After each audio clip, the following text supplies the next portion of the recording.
Hello, I'm Isaac Hayes III, founder and CEO of Fanbase. Listen to what I'm about to tell you. The window to invest in Fanbase is closing. We've raised over $10.6 million of our $17 million goal. That means there's room for less than 6,370 people to invest in Fanbase for the average amount. The minimum to invest in Fanbase right now is $399. That makes you an owner in Fanbase today. Go to startengine.com/fanbase to invest. Why? Because current social apps have taken advantage of users for far too long, with content suppression, shadow banning, harmful racist content, and no real tools for monetization and equity. Fanbase has over 1.4 million users and counting, allowing anyone to reach all their following and monetize their content from day one. Social media is the new TV, and whoever owns the apps that distribute that content have the opportunity to own potential billion-dollar companies. While big platforms with uncertain futures are failing to serve their users, Fanbase is stepping up to fill the gap. Don't wait until it's too late. Invest now, invest for yourself and your future. Go to startengine.com/fanbase and own the next generation of social media.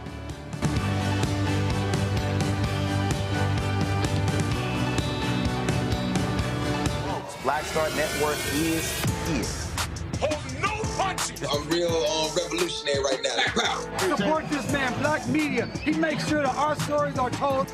Thank you for being the voice of Black America, Roland. Stay black. I love y'all. All momentum we have now, we have to keep this going. The video looks phenomenal. See, there's a difference between Black Star Network and Black-owned media and something like CNN. You can't be Black-owned media and be scared. It's time to be smart. Bring your eyeballs home. You dig?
Folks, today is Thursday, July 17, 2025. Coming up on Roland Martin Unfiltered, streaming live on the Black Star Network.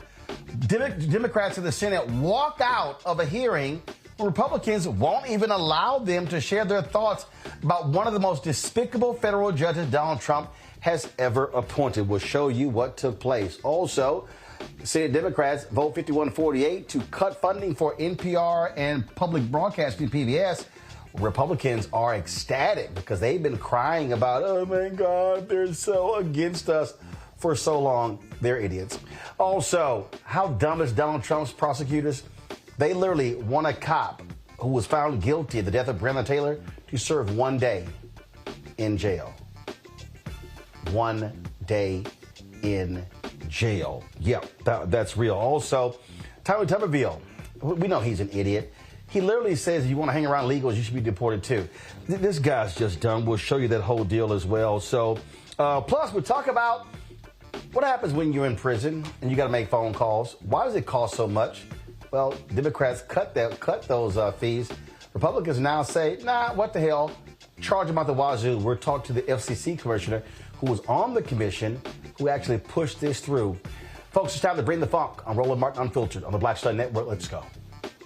He's got it. Whatever the miss, he's on it.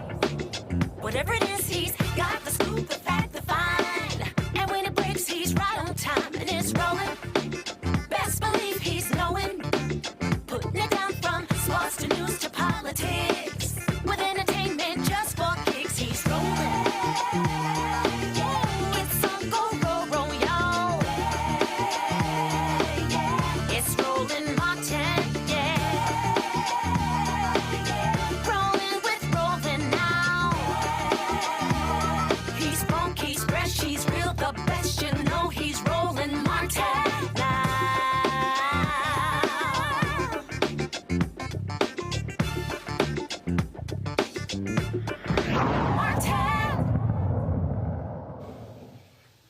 I've told y'all many times Republicans don't give a damn about rules or customs. They do whatever it is they want to do. And today, in the Senate Judiciary Committee, same thing happened. Normally, when you vote on advancing judges, both sides get to talk. Republicans are like, you know what? We don't want to hear what y'all have to say. That pissed off Democrats.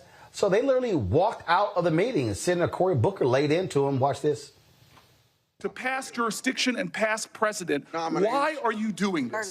This is outrageous. This is a kangaroo court. That's all we have here, Mr. Chairman. This is wrong. To violate your own rules without going by the mandates of the parliamentarian. This is unbelievable.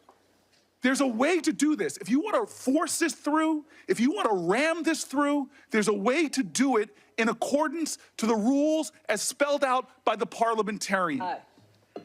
It is simple. It is clear. There's a pathway to achieve what you're trying to achieve. But, sir, this lacks decency. It lacks decorum. It shows that you do not want to simply hear from your colleagues. This is absolutely wrong. And, sir, this is to me one of those moments where we are not showing common respect for each other on both sides. I have sat here when we were in the majority and listened to my colleagues' arguments, listened to their passionate statements, and then we voted. This is not that. This is us simply trying to rush through one of the most controversial nominees we've had under this presidential administration. Sir, God bless America. You are a good man. You are a decent man. Why are you doing this? What is Donald Trump saying to you that are making you do something which is violating the decorum of this committee, the rules of this committee, the decency and the respect that we have each other to at least hear each other out? I've sat through so many long speeches of my colleagues, heard their objections, listened with sincerity to try to see what their arguments are. But we are not doing that. Sir, this is wrong, and you know it. There are some people on this committee who are the least firebrand people. and they've walked out. Some of the least controversial people in the Senate, some of the people that worked the hardest to find bipartisan common ground have just walked out of this committee. And you don't even seem to care, but I know you do. I know your heart, Senator Grassley. This is wrong. I know the kind of person you are, and you know this is wrong. This is not necessary. What is another half an hour to allow senators to be heard? It's what the Constitution mandates. It's the ideals of the United States Senate. The world's most deliberative body should take a decent amount of time to deliberate. But here we're not doing that.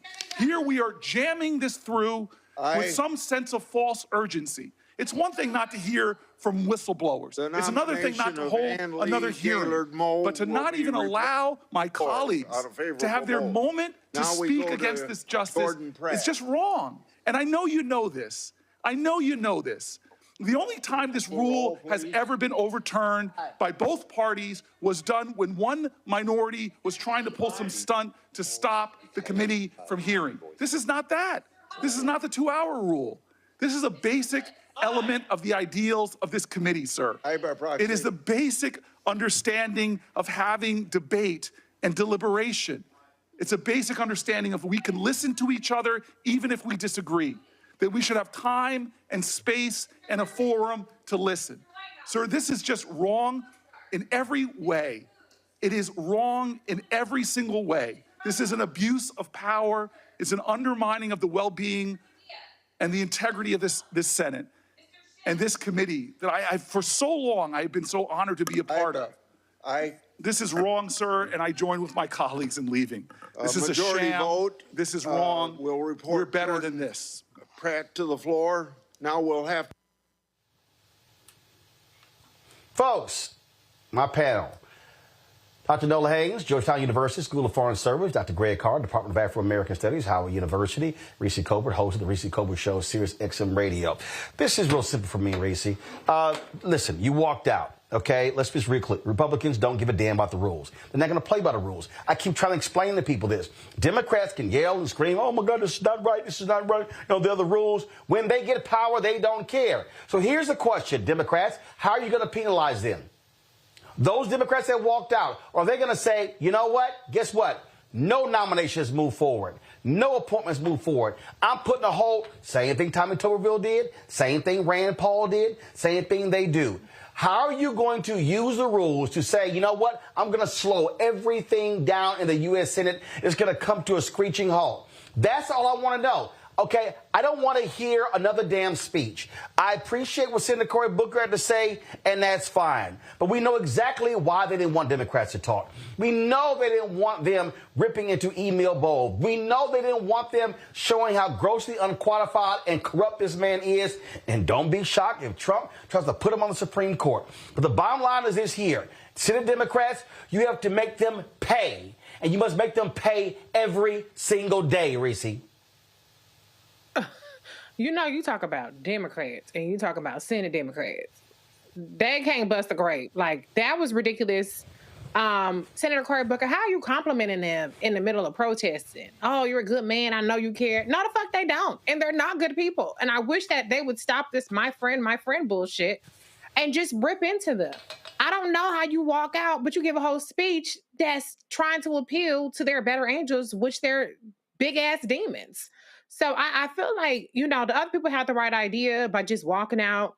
Go ahead and finish your speech outside instead of dignifying that. And the last thing I'll say is, listen, I don't think that Democratic voters really give a damn about rules like that. Not as much as Senate Democrats or even House Democrats do.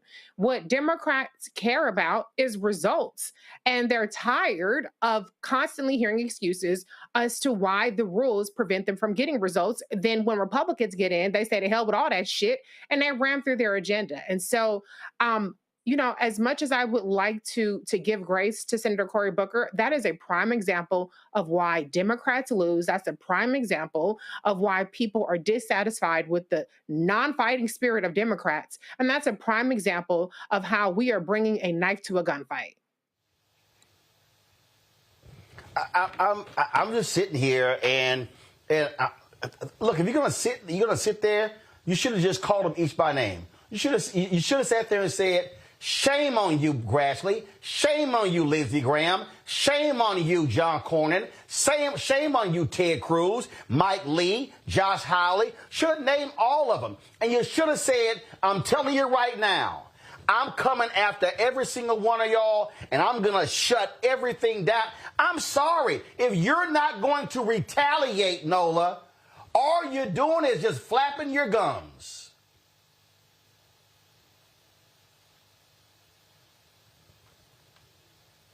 Nola, if you don't hit that damn mute button, we go through this every single week. How in the hell your computer says on, off, on, off? Mic is a slash in the mic. It's a not. Wait, how last time do it you wasn't not? my fault. This was my fault. This time it was my fault. Last time it wasn't my fault. I take that L. But as I was saying, welcome so back. Eloquently. Thank you, boo. Yeah, as you were saying, which nobody knows what the hell you were saying. Well, let me get to it, sir. Thank you. Okay, so I saw two things.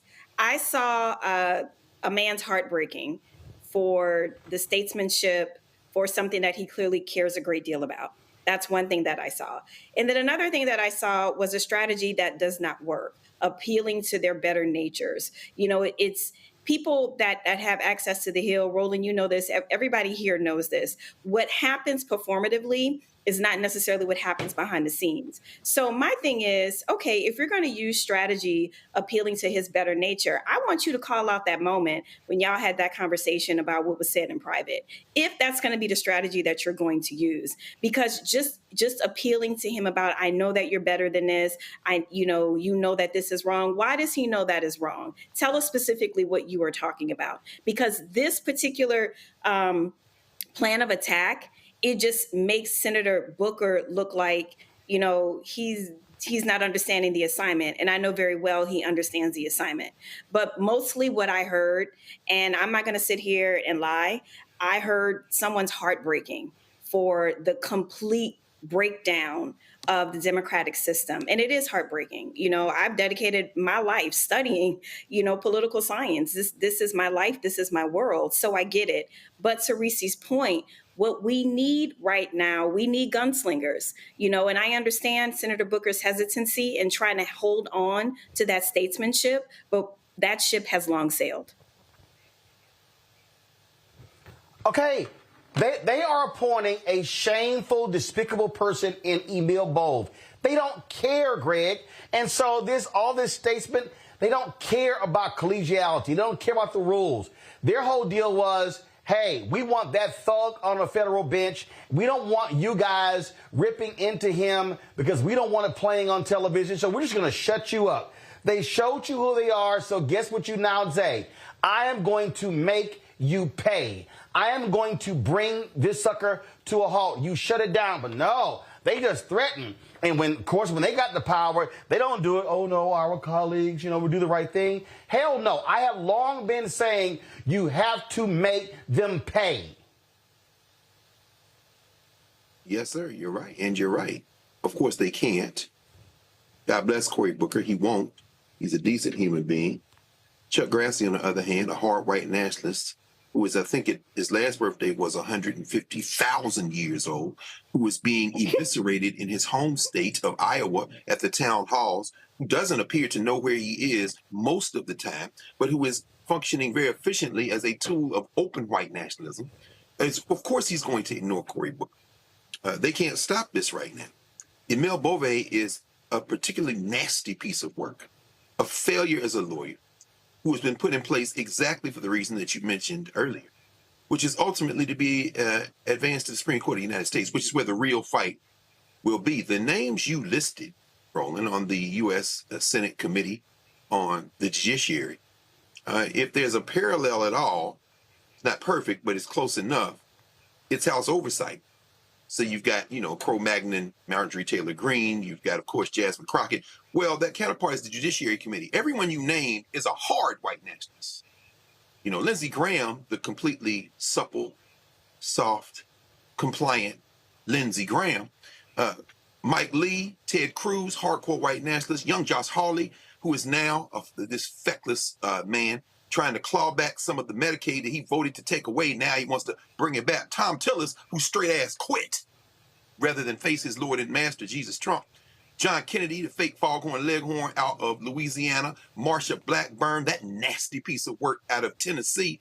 Eric Schmidt, a straight fascist ideologue out of Missouri. Katie Britt, whose stupidity is only surpassed by her colleague, Mr. Coates Tuberville out of Alabama, and Ashley Moody, young Ashley Moody out of Florida. Their job is to be the hardcore white nationalist intellectuals' tip of the spear when it comes to the evisceration of the judiciary. They have one job and one job only, which they achieved today, which is get Emile Beauvais, the man who let Eric Adams off the hook in New York, the man who lost every damn case he's been in defending Trump, including the one in New York. Emile Beauvais' job is to get on the Supreme Court. Donald Trump's job is to put him there. And Donald Trump, it ain't his idea. This is all about hardcore white nationalism. How do you stop it? You get your ass out, check your registration, and vote to break their political backs, because Beauvais is going to be on the Third Circuit. And once he's on the Third Circuit, the real show will be when they bring him back and nominate him for the Supreme Court. Because if you don't think those phone calls haven't been made to Sammy the Bull Alito and Mr. RV, Mr. Wholly Owned Subsidiary of Billionaires, Clarence Blackface White Nationalist Thomas, then you're not paying attention. That will be where the fight will be, and you can stop him dead in his tracks then. But that's going to require a little voting in the next election, the midterm election. These people are thugs. They do not care. And you have to penalize them. You must eviscerate them. You must go after them. And I'm telling you right now, this is real simple. Dick Durbin, do you have the guts? Amy Klobuchar, do you have the guts? Sheldon Whitehouse, do you have the guts? Cory Booker, do you have the guts? I can go on and on and on and name every single Democrat on this committee, but the question is, do you have the fight in you? Senator Chuck Schumer, I don't want to see another lame bullshit speech on the floor. I want to know, are you going to pay? I want to know, is a Democrat going to go to the floor and say, I'm shutting this shit down? I'm putting a hold on every single confirmation, every single nomination. I'm going to make y'all have to go through every procedure to get anything passed.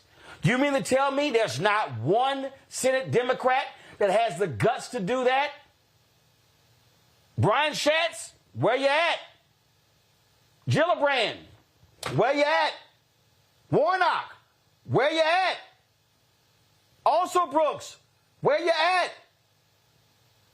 These people sat here and said, nah, y'all ain't even talking. Y'all ain't even speaking. I'm shutting it down. Booker, you can sit over there and talk. Go on, keep calling the roll. We don't give a damn if that Negro over there talking. Keep calling the roll. That's literally what they did. And if they allow this to move forward, yeah. No. See, this is why people are saying, listen, weaknesses going on here. Black Pac has a new poll out we're going to talk about a little bit later that shows that black folks are ripping Trump and they ain't got no confidence that Democrats got any fight in them. What does Deion Sanders say? He said, I'm recruiting some folks that got some dog in them. They ain't got no dog. They ain't trying to swing at all. They are, no, I know your heart. You're a good man. You're great. I love it. I know your heart. You know this is not right. And old ass Grass is like, yeah, keep calling them names. Yeah, I ain't listening to his ass. Yeah, he don't mean nothing. He don't mean nothing. He don't mean nothing. And they all said that. They all said, look at him like, look at his ass. Yeah, keep talking. They like, yeah, we got the votes. Keep talking. Keep running your mouth.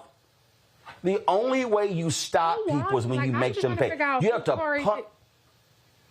Who does Cory Booker think wants that? Who does he, like, you giving a whole grand speech about, I know your heart, I know you a good man. Who do you think wants that? Because none of the polls are saying, I know the focus groups aren't saying it. So I'm just confused as to why he continues this nice guy act when that ain't what people are looking for right now. You're not confused. And know what it is. So I'm just not playing this game with him. And I'm telling you, you have to make them pay. And I just want to know. I just want to know, are they going to say, I'm shutting everything down, I'm bringing it to a screeching halt? If y'all ain't willing to do that, that walkout, that's a waste of damn time. Y'all just, that didn't mean nothing. I'm going to go to a break. We come back. This is more the bullshit of Trump. We told y'all this during the campaign. We told y'all what the man said. We played y'all what he said. He said, I am going to give a cops 100% immunity. Well, guess what? His prosecutors are saying the cop who was convicted in Breonna Taylor's death, he should spend 1 day in jail. We're going to discuss it next. You're watching Roland Martin Unfiltered right here on the Black Star Network. This week on The Other Side of Change. We're digging into the immigration crisis that's happening here right now. It can impact each and every one of us. We're going to break down the topic of this constitutional crisis that is being led by the Trump administration and what you, as ordinary citizens, can do to speak up and speak out to fight back. This is The Other Side of Change, only on the Black Star Network.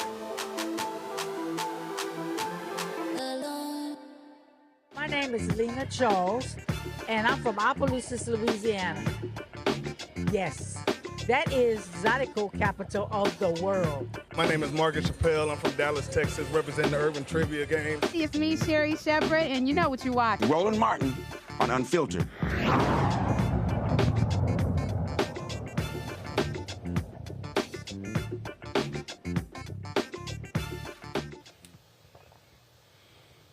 All right, folks, after 5 years, the Department of Justice is recommending that a former police officer in Louisville, Kentucky, who was convicted of violating Breonna Taylor's civil rights when she was shot and killed by cops in 2020, serve just 1 day in jail.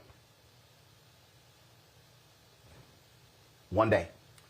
Brett Hankerson, a former Louisville officer, was found guilty last year on one count of depriving Taylor of her civil rights after firing multiple shots through a bedroom window during a botched police raid. The proposed 1 day sentence would amount to time served, meaning Hankerson would not return to jail. Spent 10 months in jail. Taylor's death became a flashpoint for the Black Lives Matter movement and one of several high-profile cases that ignited nationwide protests against police violence in 2020. Now, again, he wasn't convicted of murder. And keep in mind, you had hung juries. Then, of course, this took place on the federal level. Well, here's what's so crazy about this, that none of the prosecutors, none of the career prosecutors signed this deal. This is one of Trump's appointees that did so. Because it goes to show you what he already said. They want to let cops off.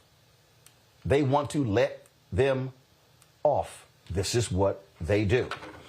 And it's shameful and despicable. Joining us right now, one of the family attorneys for the Bria Taylor family, Lenita Baker, managing partner, Baker & Westbrook. How are you? How you doing?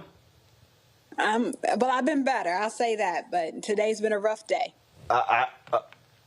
Absolutely. So, again, say time served. So how many months has this officer been in jail? He's not been in jail for any months. He has only served, the 1 day is when he went to get booked, posted his bond, did the paperwork, and got out. So he's only been in jail probably less than 2 hours. And that's what the prosecutors are his sentence to be. So when the prosecutors say time served, what the hell does that mean?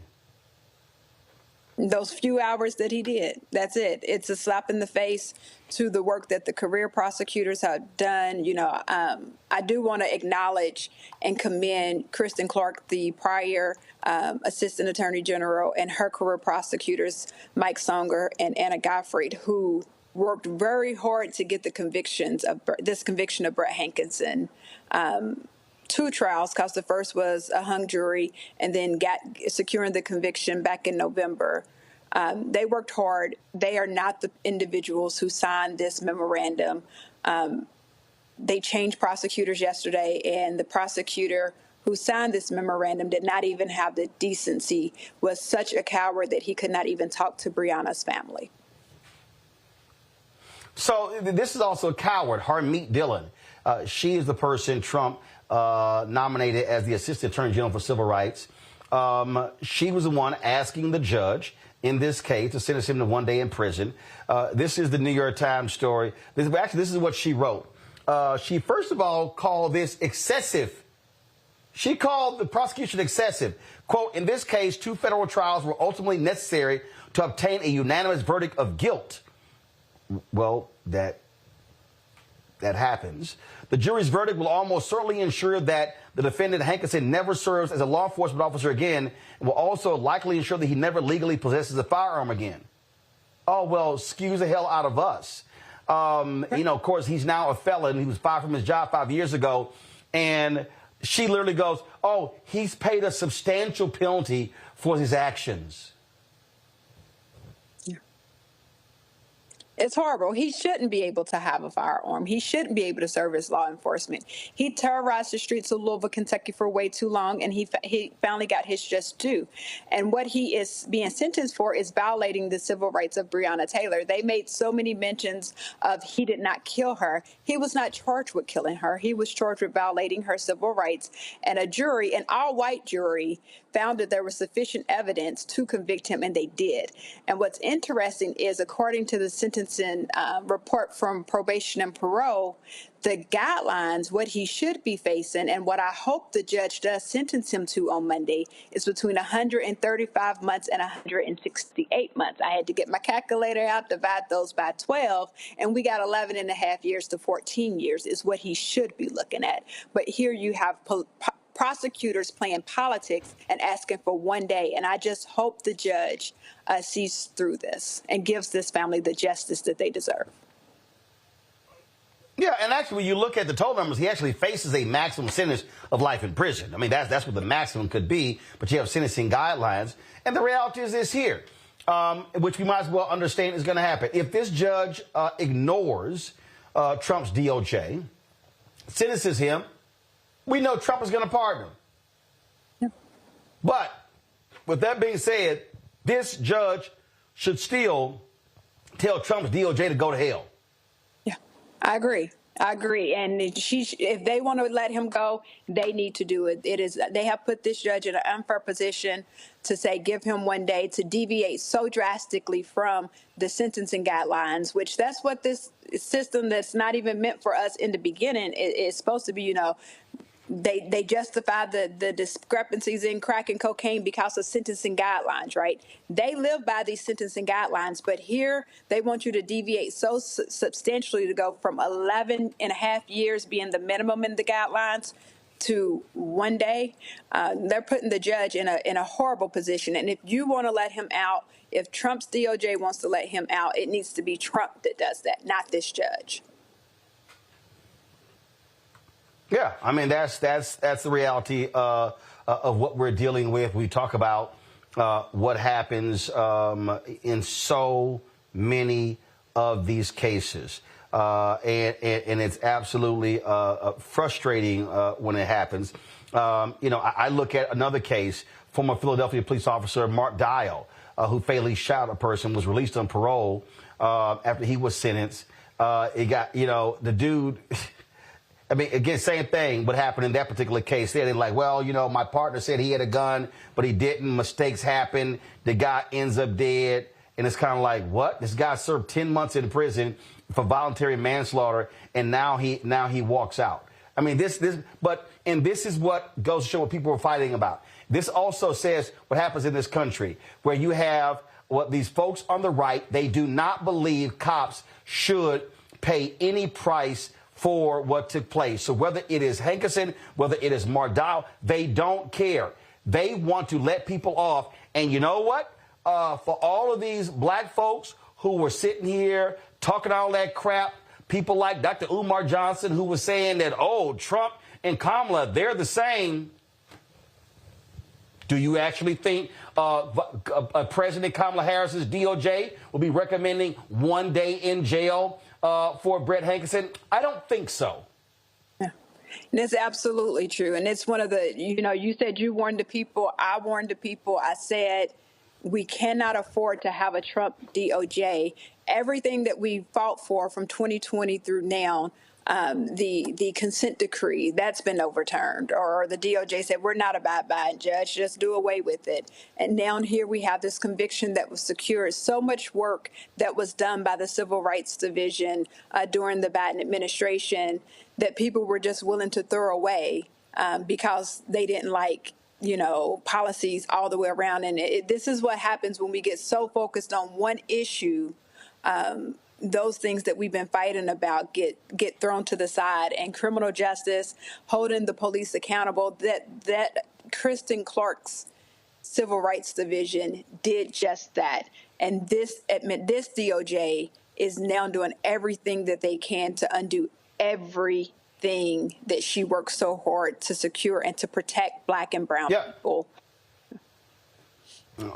Yeah, absolutely. And it's sad, it's despicable, and people just need to understand that when we spent so much time talking about the importance of voting, and then you had all of these idiots, tangibles, what are tangibles? Well, guess what? Kristen Clark, being the head of the Civil Rights Division, the Department of Justice, that was a damn tangible. Getting these convictions, Ahmaud Arbery, Breonna Taylor, that was a damn tangible. But those same people are silent as hell right now. They are real silent right now about stuff like this. They're real silent about Trump getting rid of the consent decrees. They're real silent about all these actions that they're taking that are anti-Black, but these are so-called hotep Black conscious folk. That's what they claim to be, but they're silent right now. And then they say, oh, well, y'all were just saying that stuff because, well, we didn't think it was going to happen. Well, guess what? And we're only 6 months in. We still got 3.5 more years of this absolute idiot being in the White House. Yeah, and we've not figured out how to fight it. Not saying we, but people have not figured out how to fight. What are we doing to combat this attack on Black and brown people? It's strong. He's doing exactly what he said he would do. And Dems are sitting on their hands trying to figure out, what do we do? And it's like, fight back. Fight back. Yep. Absolutely. Lenita Baker, we appreciate it. Please give Breonna Taylor's mother our regards. Thank you. To my panel, Greg, I mean, we walk through this every single day. And that was a drop off of Black voter participation. And then you had a whole bunch of loud, ignorant, dumbass Black people who were sitting here on social media, on YouTube, running their mouths, don't vote, tangibles. If they don't give us this, we ain't voting. No, we survived slavery. We survived the last 4 years of Trump. We can survive 4 more years.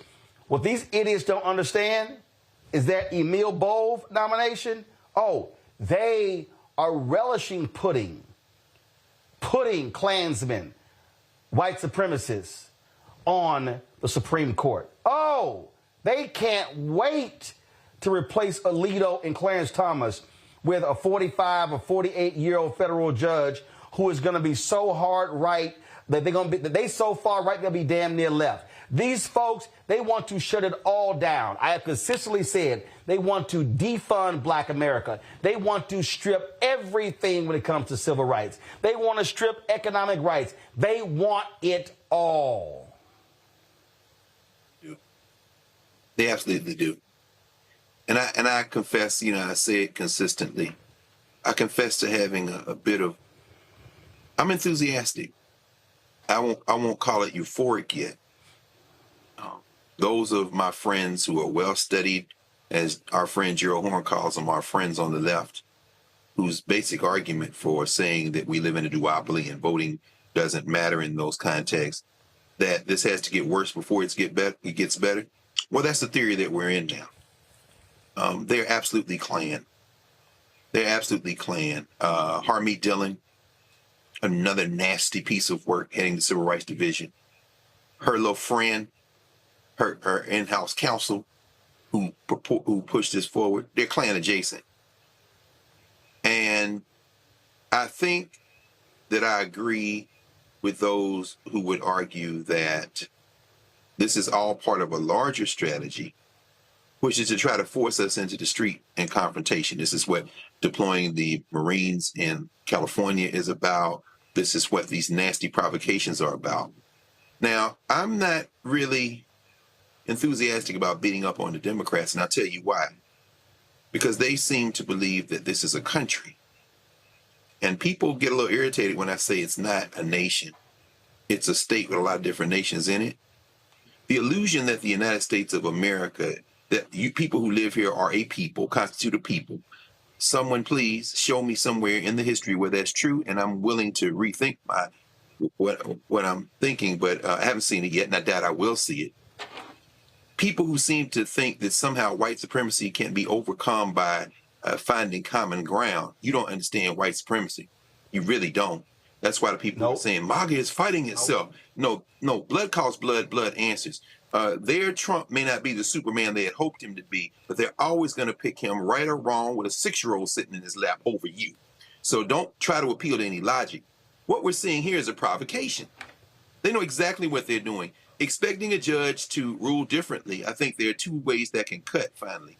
If this judge does say, no, I'm going to give them substantially more time, it could extend the possibility that the rule of law could kick in, but that also extends the illusion, the delusion somehow that African people have in this country that there is a solution to this that's going to allow them to sit on the sidelines. Alternatively, if the judge takes the recommendation, and this is indeed what happens, and make no mistake, exactly what you said, Trump's going to pardon him. He'll be back on law enforcement somewhere. And if he's not on law enforcement, he'll be on somebody's private security detail, maybe Stephen Miller or somebody, or, don't worry, they're going to take care of Brett Hankerson, that nasty little piece of work.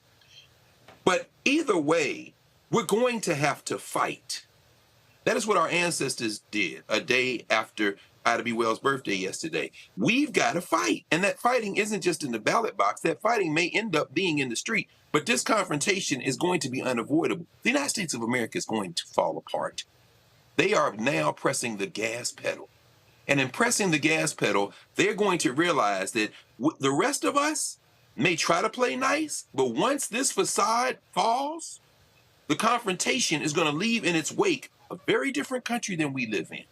And those of you who think that I'm talking big enough, you don't know enough history to even have this argument with me. I'm very clear about what's happening now. So I kind of have a little bit of an enthusiasm because it was going to come to this one day, either way.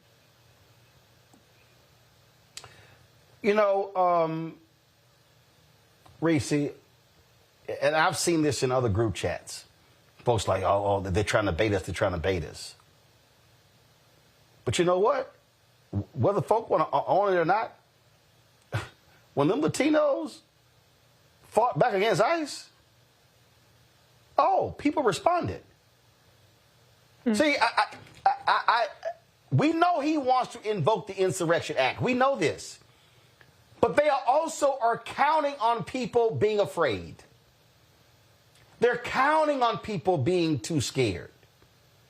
And if there was ever a moment where they have to be met with massive protests, this is that moment. But it cannot be gathering just for the hell of it.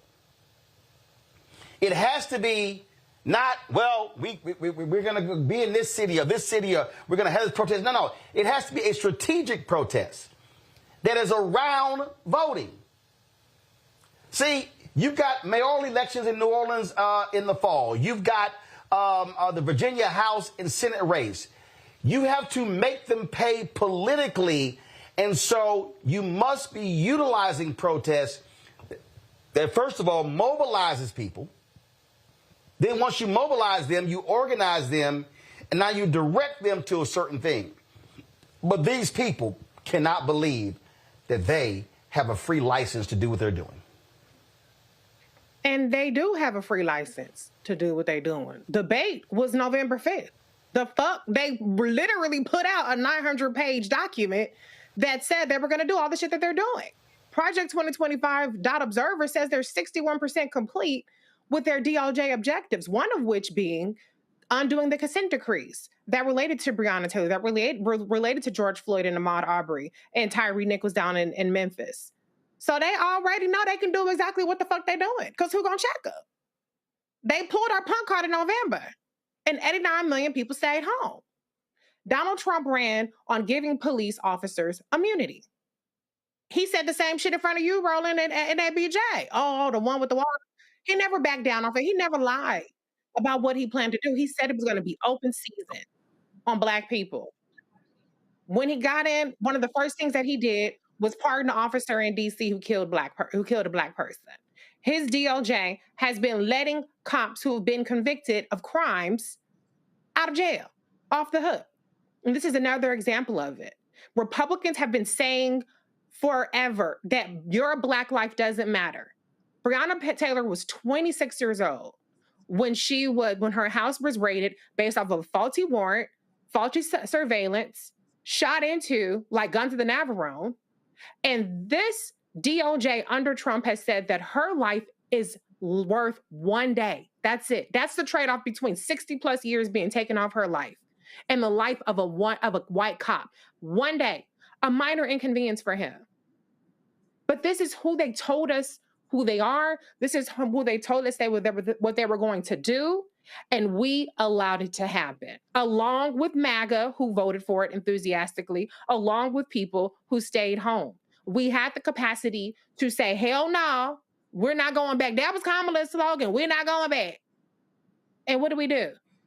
We had lower turnout and lower support for Kamala Harris than even Hillary Clinton got. And I heard super predators a million times when Hillary Clinton was running, and yet Kamala Harris got less votes. So they know that they can do what they're doing. I don't think it's a provocation. It is y'all ain't gonna do shit. And they might just be fucking right. Nola, when you sit elections out, you get what you get. And for the people who go, oh my God, I didn't think it was going to go this far. I mean, again, you can't say they didn't tell you. They said it.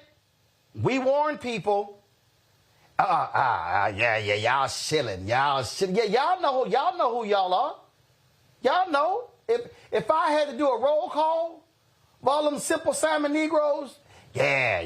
If I had to, don't get me started. I could run the tables on Vicky Dillon, Boyce Watkins, Tariq Nasheed, Umar Johnson, Philip Scott. Oh yeah, Black Authority. All y'all. Look at them, they shilling. Look at them, they shilling for the Democrats. They just shield.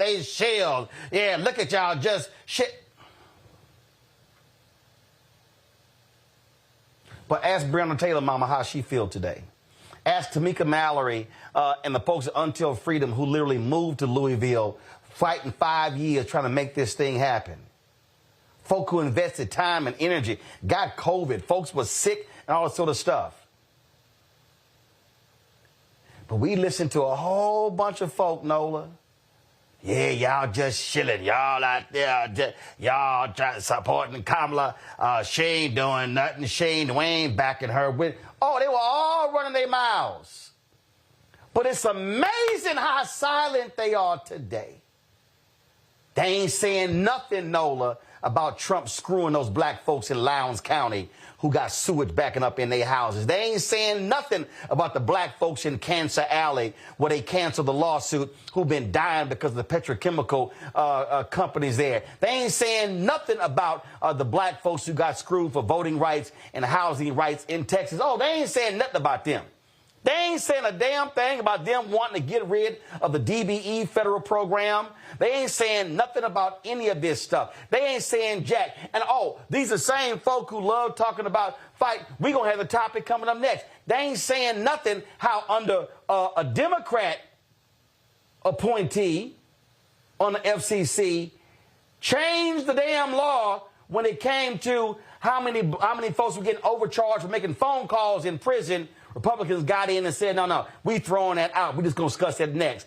I'm sorry. I forgot, Nola. What no tangibles. Yeah, all y'all FBA, B1, ADOS assholes Well, guess what? All that complaining y'all did, welcome to Trump MAGA America. I hope y'all are having a great time. Nola, go ahead before I go to break. You know, I have this saying, ignorance is seductive.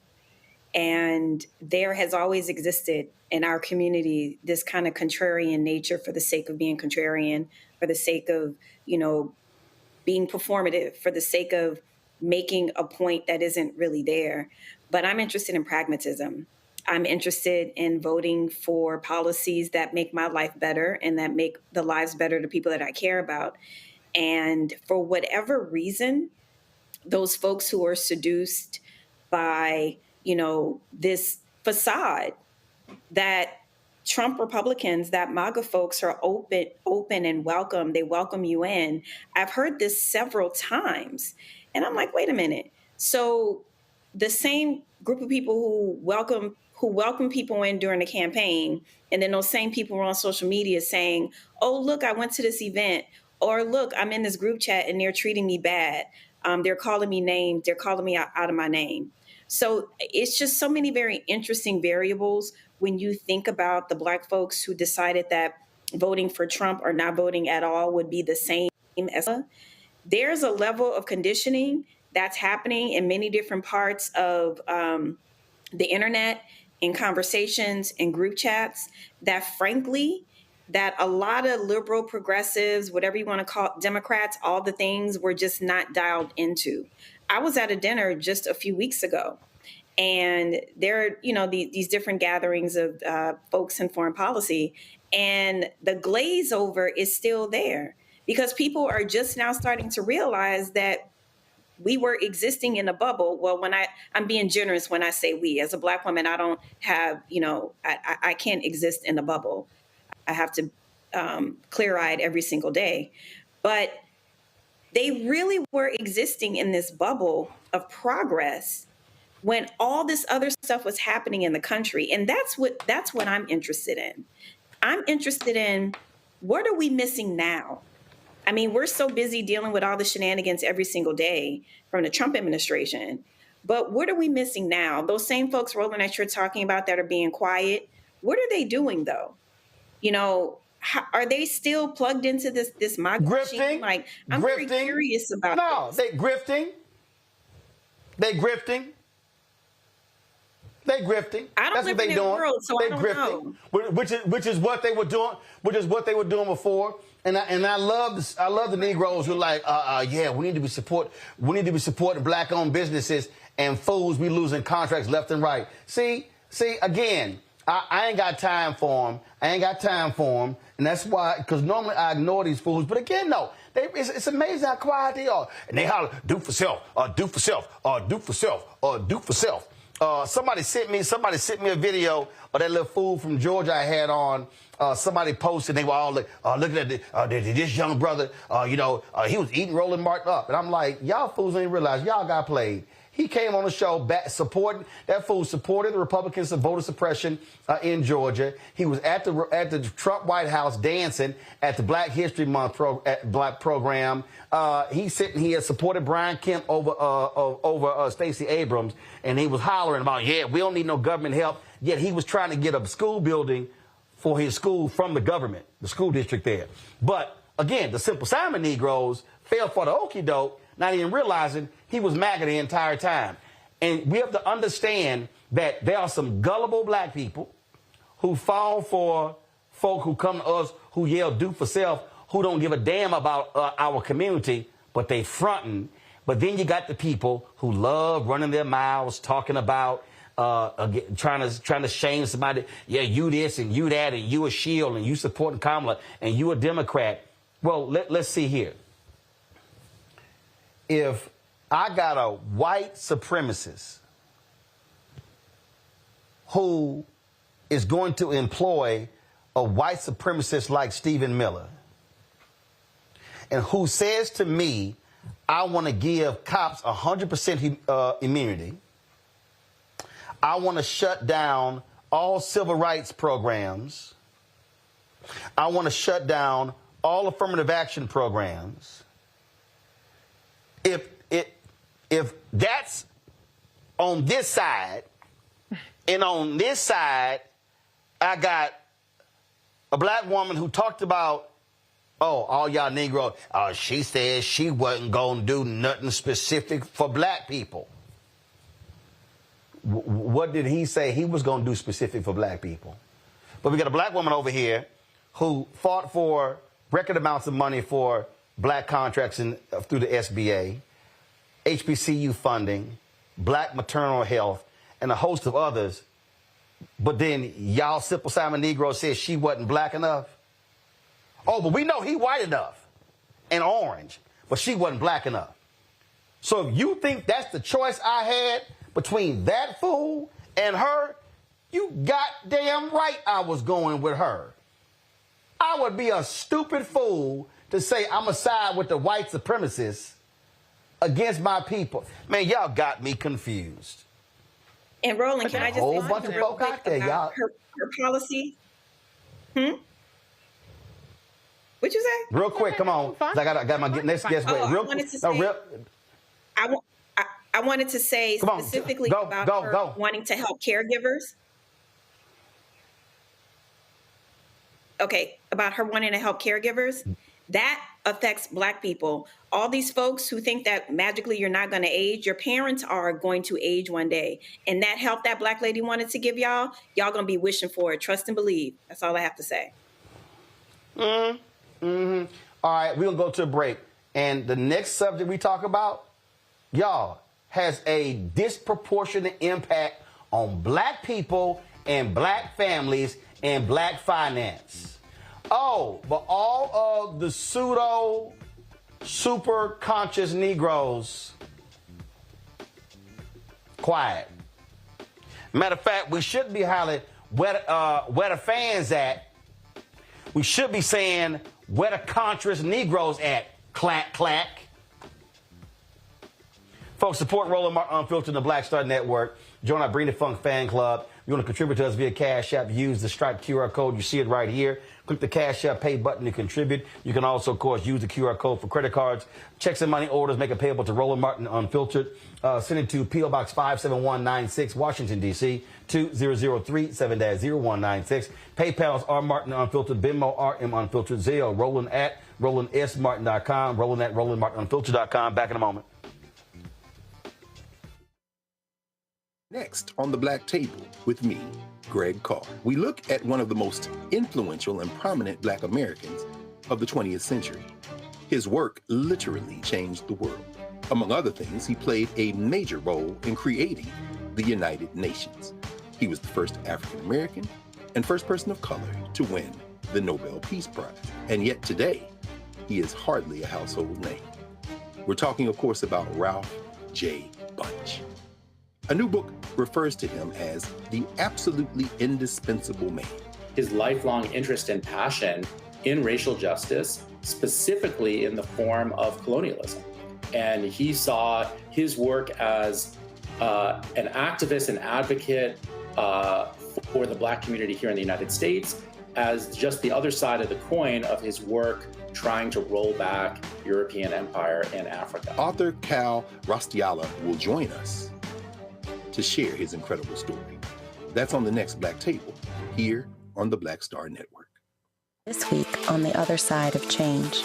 We're digging into the immigration crisis that's happening here right now. That can impact each and every one of us. We're going to break down the topic of this constitutional crisis that is being led by the Trump administration and what you as ordinary citizens can do to speak up and speak out to fight back. This is The Other Side of Change, only on the Black Star Network.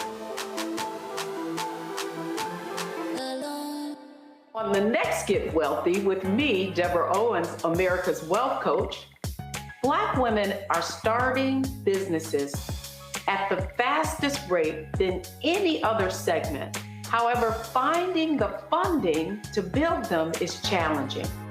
On our next Get Wealthy, we're going to talk with author Catherine Finney, who wrote the book, Build the Damn Thing. And she's going to be sharing exactly what we need to do to achieve success in spite of the odds.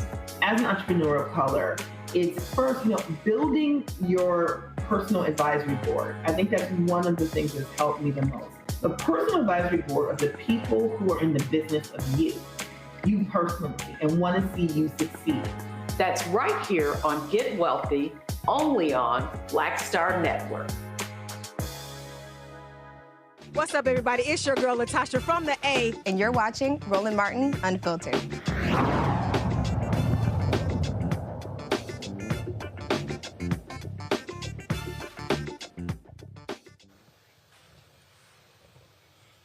Folks, it was a major deal when the Federal Communications Commission capped the cost of prison phone calls.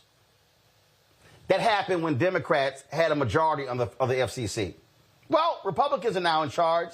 So you know what they said? We're going to go ahead and postpone that, at least for a couple of years.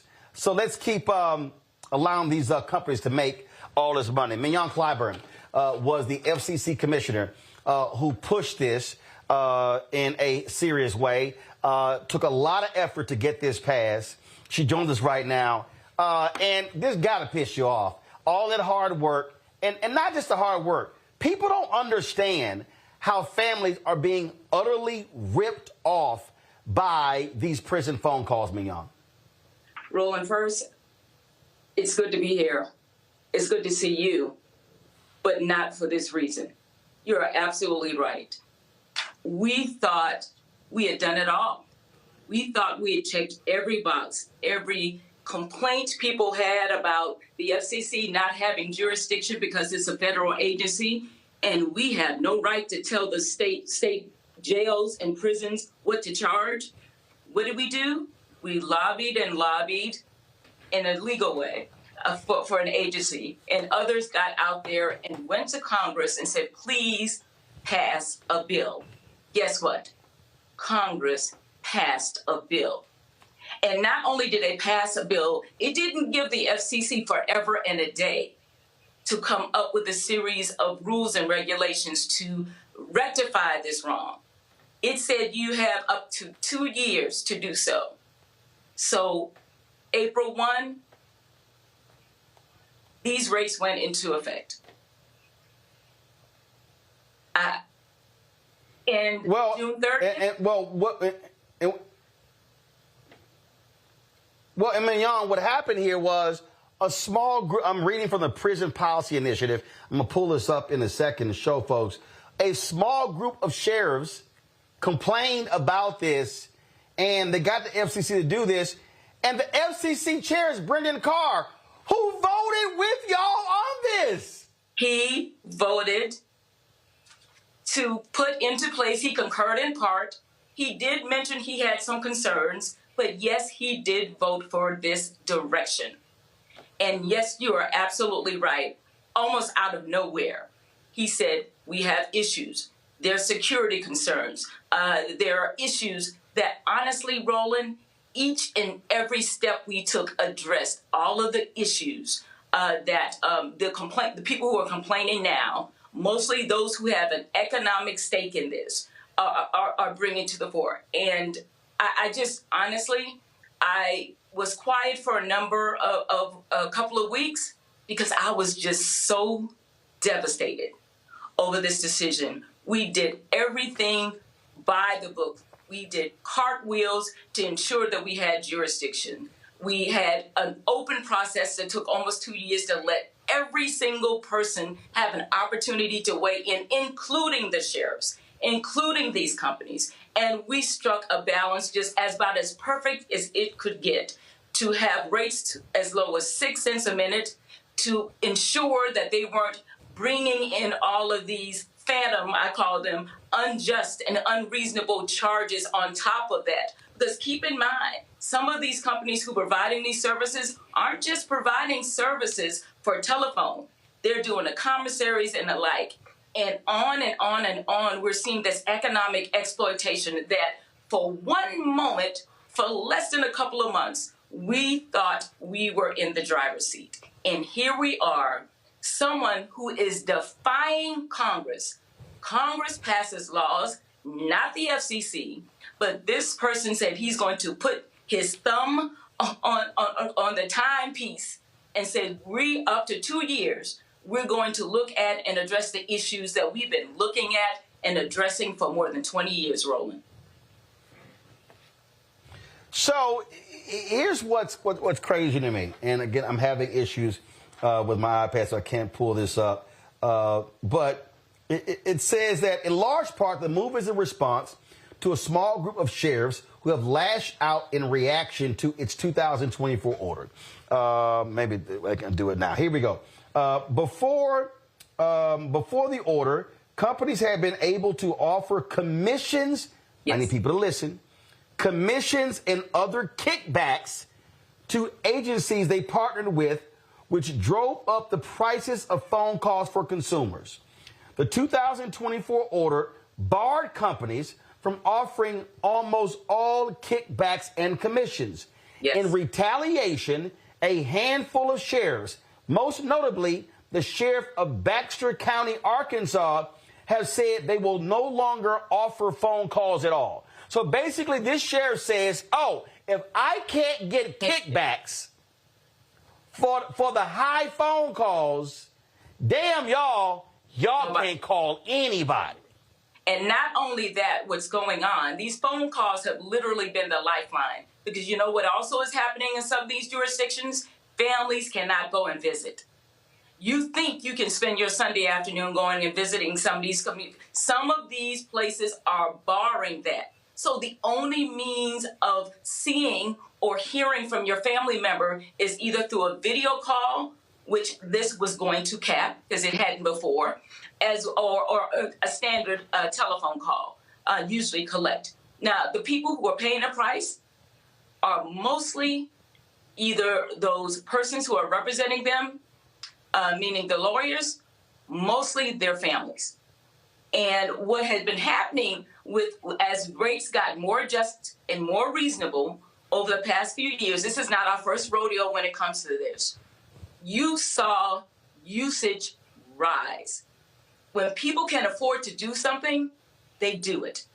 And so you saw more people. Meghan, hold on. You say usage rise. Well, let's show people why. This is again from the Prison Policy Institute. These are the numbers, okay? The old phone rate caps. Prisons, 14 cents a minute. Large jails, 1,000 plus, 16 cents. Medium jails, 350 to 999, 21 cents. Small jails, 100, 349, 21 cents. Very small jails, 21 cents. So you see right there, small jails, they were charging 21 cents a minute. The new phone rates were 6, 7, 9, and 12 cents. The new video rate caps were 16 cents, 11, 12 cents, 14 cents, 25 cents.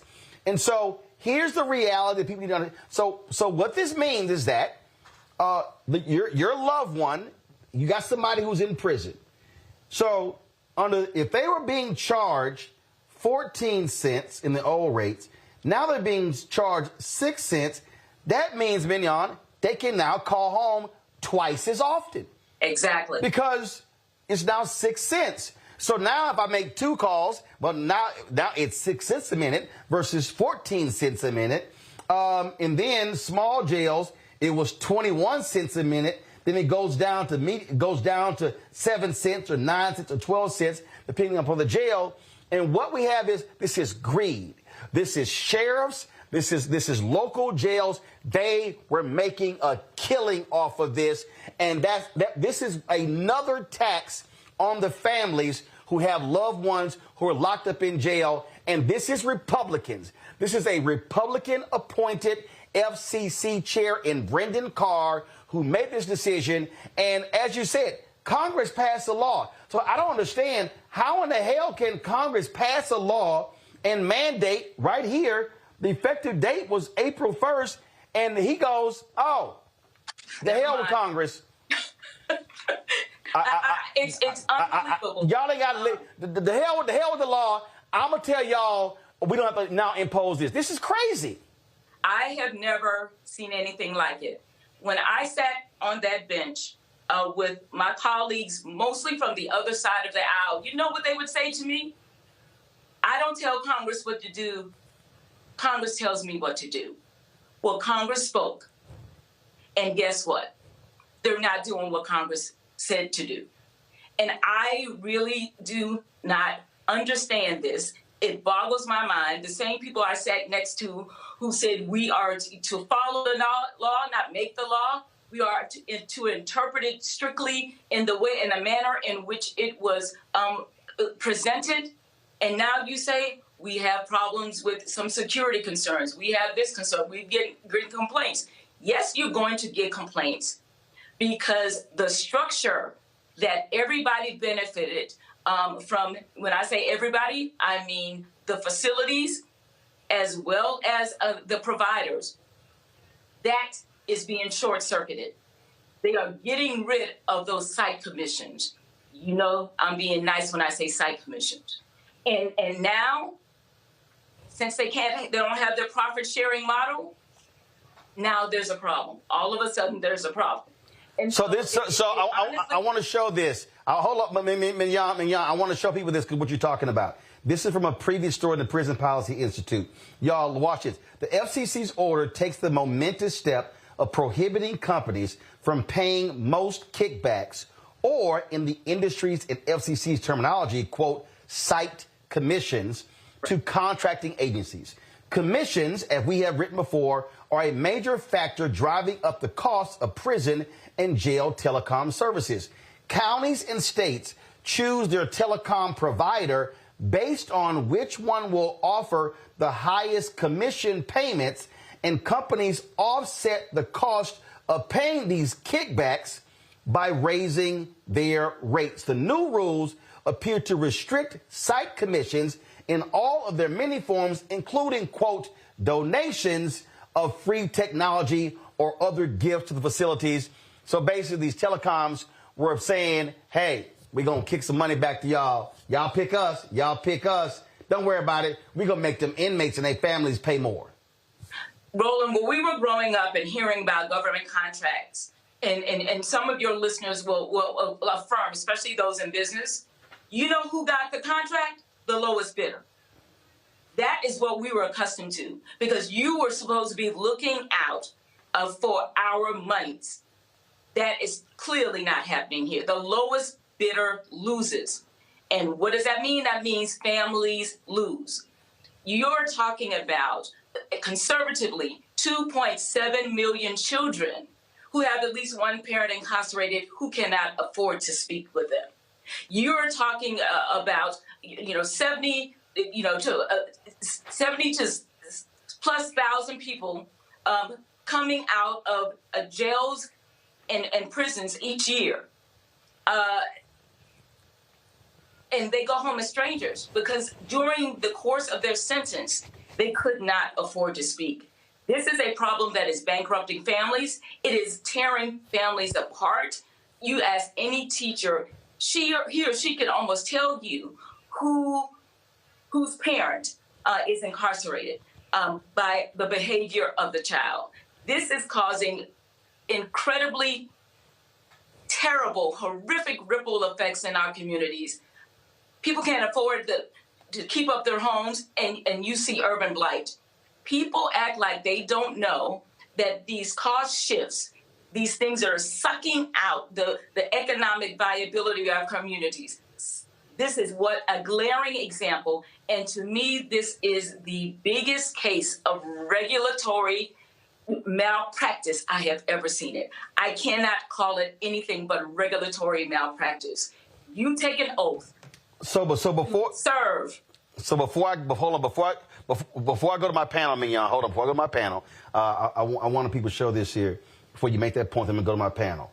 So this is from the prisonphonejustice.org. I need y'all to understand when Mignon's talking about kickbacks, I need y'all to understand that this is the money. So this is a chart here. This is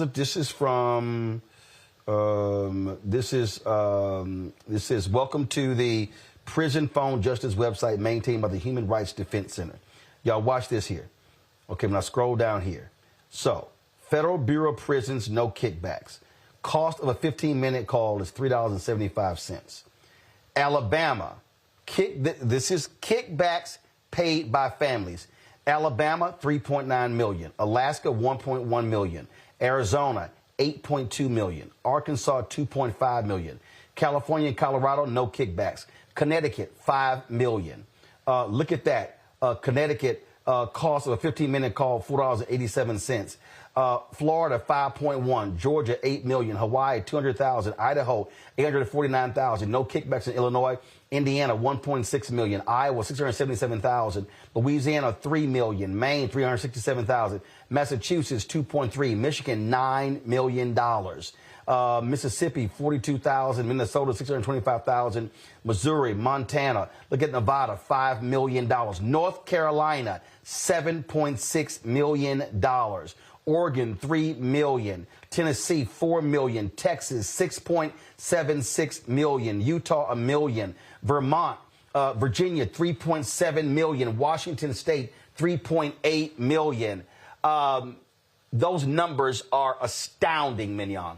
And Roland, let me just say this, and I don't mean this wholeheartedly. If those kickbacks / site commissions were going to the benefit, 100% of the benefit of those incarcerated, I might be a little softer. But we need to follow the money. And there's examples after examples of a motorcycle here, something else there, that does not benefit those who are incarcerated. So, look, we've got a broken system that the last administration attempted to finally fix. Now, it took the FCC more than a decade to even move and act. Keep that in mind. The FCC was not fast moving under any administration to do this. What we finally did, it took a number of years, a number of tries, a number of court decisions that did not work in our favor, but we were not going to stop. And even when I left the FCC, I was not going to stop. Now, I am upset, as you can tell right now, but I am not going to stop. This is a wrong-headed decision by my former colleague, and we are going to be out there voicing our opinions and supporting the direction in which this agency should have continued, and hopefully he will get the message and will rescind his pause on justice for those least likely to be able to speak and to stay connected with their families. Nola, I'm going to you first. Check this out. I'm going back to my iPad, Henry. This is crazy. This is a story that talks about New Jersey. It says 30-minute phone call costs $1.20. A video call costs $9.95. And in New Jersey, they even charge them 35 cents per page to send an email. Nola, that's crazy. It's insane. And, you know, this administration is notorious for punishing poor people, you know, people that aren't very, very wealthy. As this Epstein stuff keeps rolling out, and this article tonight and the Wall Street Journal, if this, you know, bears out this kind of communication that Trump was having between Epstein, bragging about having everything. And, you know, what do you do in life when you have absolutely everything? These people live in a world that has nothing to do with reality in real life. And honestly, I'm at the point where I believe that this is kind of like their entertainment, that punishing people that are impoverished, punishing people that that need a little extra help, you know, that seems to be their form of entertainment, just like lynchings, when people would gather with their families and they would stand around the tree, take photos, take mementos. It really does feel like that. And you are charging people in prison who are already being punished. And then you're not only punishing them, you're also punishing their families even further. So this kind of like rule by punishment, this is the part of it that I dislike the most. The most vulnerable are being the most harmed, which of course we all knew. And yes, we all tried to tell folks, but here we are. And the thing for me is, what can be done? You know, we're seeing Republicans already trying to play tricks with voting in 2026. What happens if that stands? What recourse do we have then? I'm curious about, if you can hear me, about Chevron. I'm not an attorney. So that Chevron decision that bears some mention, how can the FCC do this under that doctrine, that was, overturned? Tell me, how can the agency make the decision to pause like it just did unilaterally? I don't understand it. Do the rules apply differently? You can answer that better than me. It's beyond frustrating, and that's the part of it. Commissioner Clyburn, Reese? I'm curious. Can you hear me? Okay. Yeah, go ahead. I'm curious. We have a huge problem in this country with recidivism, and obviously depriving people of outside contact during their service, during their prison term, I would assume increases their likely to recidivate. Do you have any information on that aspect and how ultimately by penalizing families who have to pay for these calls and penalizing inmates, we're actually increasing the likelihood of people to return to prison? You're absolutely right. I can get you more specific, but let me give you an example. I was up in Newark a few years ago, and I was going to speak with a number of those incarcerated about what and where they are and how much this meant to them to be in touch. One person did not want to speak with me because some privilegers, were denied that day. But I got a chance to say one or two things to him. And this is what he said, and this was confirmed by those who were responsible for guarding them. They can tell a difference when there is family contact. Not only can they tell a difference and they see a difference in their behavior inside, it's the children and others on the outside who have that reinforcement that I love you, that they cannot afford and will not be able to afford to do with this pause. That might be another 2 years if the courts are not more friendly. And so, yes, the answer is yes. Anyone in a facility will tell you when those incarcerated are in touch with their loved ones, they can tell the difference. That is hands down. That is not the issue here. The issue here is greed. The issue is insensitivity. The issue is not caring about those on the other side of the economic and political aisle. It is a shame. Mm-hmm. And again, people like me are not going to stop until we get justice. Greg? Thank you, Roland, and thank you, Sister Commissioner. Sister Clyburn, you said earlier we should follow the money. And we know that Securus, the prison phone communications company, along with GTL, controls more than 70% of the market for prison calls. And that's a company owned now by the owner of the Detroit Pistons, Tom Gores, whose wife contributed money to RFK Jr. to his campaign when he was running for president. My question has to do with how far you think this goes in terms of a broader ideological project. I say that because your former colleague, and I use that word very loosely, Brendan Carr, of course, wrote Chapter 28 of this document, Project 2025, on the Federal Communications Commission and telegraphed that he is exactly the type of ideologue that we expect would work with Russell Vought to destroy the federal government, to unify power in the executive, and to unleash the very type of unbridled capitalism that we see at play now. Do you think he was playing in y'all's faces? And do you think that this, along with enriching folks like Gores and others, has been the strategy all along? And at this point, what do you think we should and can do to combat what seems to be a long-range ideological plan? I will say that the people I know that I served with in the past are very transparent. No surprise. This here. Disappointment, yes, but no surprises.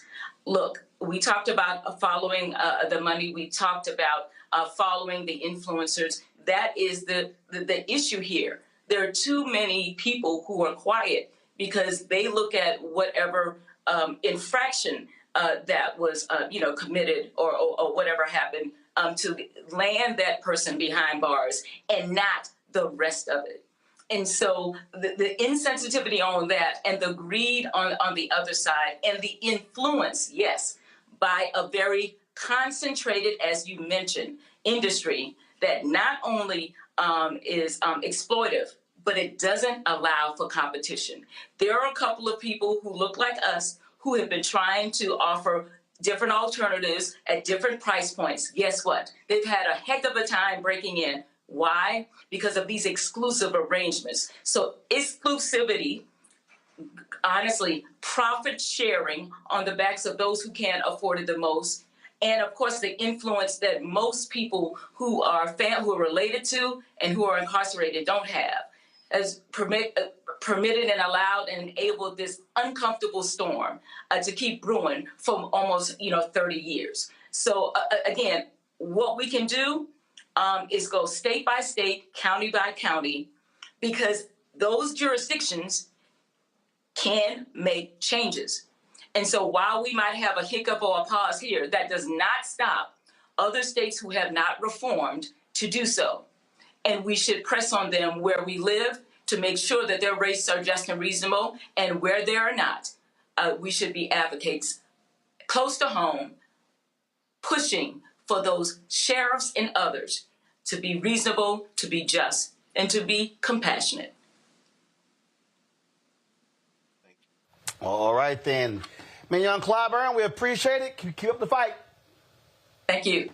Good to see you. All right, folks. Absolutely. We'll be right back on Roland Martin Unfiltered on the Black Star Network. On the other side of change. We're digging into the immigration crisis that's happening here right now. That can impact each and every one of us. We're going to break down the topic of this constitutional crisis that is being led by the Trump administration and what you, as ordinary citizens, can do to speak up and speak out to fight back. This is The Other Side of Change, only on the Black Star Network.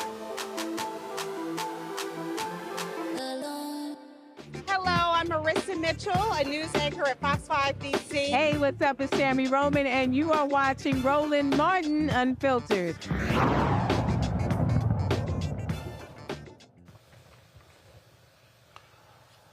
Well, now, Donald Trump has been doing all he can to tamp down all of this talk about Jeffrey Epstein. Guess what, y'all? Rupert Murdoch's Wall Street Journal is really about to fan the flames. Check this out. This is what's on their homepage right now. Exclusive. Jeffrey Epstein's friends sent him bawdy letters for a 50th birthday album. One was from Donald Trump. The leather-bound book was compiled by Ghislaine Maxwell. The president says the letter is a fake thing. Now, when you see, according to the Wall Street Journal story, it says that it was a hand-drawn letter of a naked woman, and Trump was called, he was really upset when they published this, and so, and then his name is underneath, and he's just really upset, and he threatened to even sue them.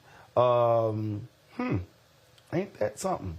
So let me go ahead right here. This is what they say. It says, the letter bearing Trump's name, which was reviewed by the Journal, is bawdy, like others in the album. It contains several lines of typewritten text framed by the outline of a naked woman, which appears to be hand-drawn with a heavy marker. A pair of small arcs denotes the woman's breast, and the future president's signature is a squiggly Donald below her waist, mimicking pubic hair. The letter concludes, happy birthday, and may every day be another wonderful secret. In an interview with the Journal on Tuesday evening, Trump denied writing the letter or drawing the picture. This is not me. This is a fake thing. It's a fake Wall Street Journal story. I never wrote a picture in my life. I don't draw pictures of women. It's not my language. It's not my words. He told the Journal he was preparing to file a lawsuit if it published an article. I'm going to sue the Wall Street Journal just like I sued everyone else, he said. Well, damn, Reese. Is that why his ankles are so swollen? I don't know what the hell going on. He tried to say something or another I ain't never heard of. You know, the skeletons is spilling out of the closet. This is Republican on Republican MAGA crime, because Wall Street Journal is definitely not the kind of place that you would tend to see these kinds of attacks on Donald Trump on. But Donald Trump has long been a degenerate. He has been a sexual, I won't say deviant, I ain't trying to get sued, but he has expressed behavior and committed, and been convicted of behavior related to his sexual activities, consensual or not. And so I don't know that this even necessarily moves the needle with the MAGA crowd, because they like the fact that they have a person in Donald Trump or in Pete Hegseth or in others who have blatant disregard for women, for sexual norms, consent, and who have fealty and nothing but adoration for rich and powerful men. And so this is actually on brand for Donald Trump. I don't even know why he's denying it, because it's part of the brand that put him in the Oval Office. Yeah, I mean, look, I don't understand. I don't understand, Nola, why Donald Big Ankles Trump is so mad. Leave Ankles alone. That looks painful. That looks painful. Leave that man alone. Look.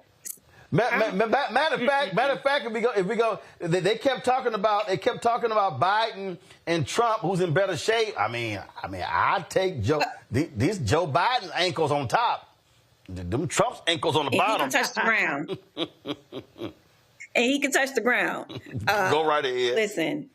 Go ahead. This, this kind of whatever this rehab that Christian nationalists tried to do for Donald Trump, and he's very aware of who his constituents are, even though he's basically cussing them out right now, calling them stupid and foolish.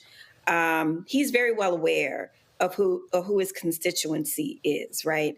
And he understands that this, of all things, that his base is chomping at the bit around this issue.